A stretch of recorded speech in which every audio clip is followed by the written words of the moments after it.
ঈদুল আজহাকে কেন্দ্র করে শেষ মুহূর্তে জমে উঠেছে কোরবানির পশুর হাট। দেশের বিভিন্ন স্থানের হাটে কোরবানির পশু বাড়লেও দেখা নেই ক্রেতার। এদিকে টাঙ্গাইলের গোবিন্দাসী পশুর হাটে একদিনে প্রায় 50 কোটি টাকার পশু বিক্রি হয়েছে। তবে কাঙ্ক্ষিত দাম না পাওয়ার অভিযোগ বিক্রেতাদের। প্রতিনিধিদের তথ্যছবিতে ইমরুল কায়েসের রিপোর্ট।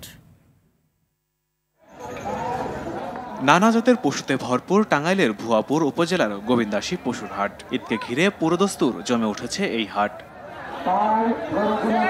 ওয়ালটন ফ্রিজ কিনে অনেকের মতো আপনিও হয়ে যেতে পারেন মিলেনিয়াল সেরা পণ্যের সেরা অফার। কোরবানির পশু কিনতে ঢাকা সহ দেশের বিভিন্ন স্থান থেকে ক্রেতারা ছুটে আসে। গোবিন্দাসীর এই হাটে দাম নিয়ে ক্রেতারা খুশি হলেও খুশি নন বিক্রেতারা। তুলনামূলক কম দামে পছন্দের পশু কিনে খুশি ক্রেতারা। বৃহস্পতিবার হাটটিতে প্রায় 40,000 পশু ওঠে। বিক্রি কিনে হয় প্রায় 50 কোটি টাকায়। বাজার মোটামুটি ভালোই, সস্তায় যেতে ভালোই। এখানে গরুর বাজার মোটামুটি আজকে সহনশীল আছে। আমরা গরু 7টা কিনছি, ইনশাল্লাহ আরো 2টা কিনবো। গরুর দাম বাড়ির যে দাম করছে তার চাইতে অনেক কম। 10,000 প্রতি গরুতে 10,000, 4-5,000, 1,500 টাকা কমে বেচলাম। খুবই ভালো দাম, এখানে অনেক গরু পাওয়া যায়। আমাদের গাজীপুরের তুলনায় এখানকার দাম কম। ঈদকে ঘিরে ব্রাহ্মণবাড়িয়ার আখাউড়ায় জমে উঠেছে পশুর হাট। উপজেলার পৌর শহরের শহীদ স্মৃতি সরকারি ডিগ্রি কলেজ মাঠে দেশি, শাহিওয়াল, ফিজিয়ান সহ বিভিন্ন জাতের গরু, মহিষের বেচাকেনা চলে। তবে এ হাটে ভারতীয় কোনো পশুর দেখা মেলেনি।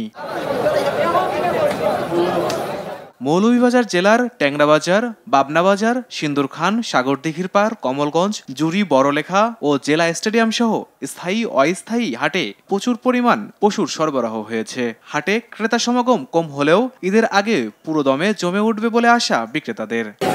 গরু যথেষ্ট আছে, কিনা শুক্রবারটাই লাগবে ইনশাল্লাহ। ইসলাম ফন্ডটা আরো বাড়িতে হয়েছে আরো 30টা, বুঝছেন? একটা গরু বেচা কিনা করতাম আর মোটামুটি একটা বাইলে আছে। আজকে বাজারও প্রচুর গরুও উঠছে, আশা করি সুবিধা লইলেইতাম পারি। রাঙামাটি শহরের পৌর ট্রাক টার্মিনালে কোরবানির পশুর হাট স্থাপন করেছে পৌরসভা।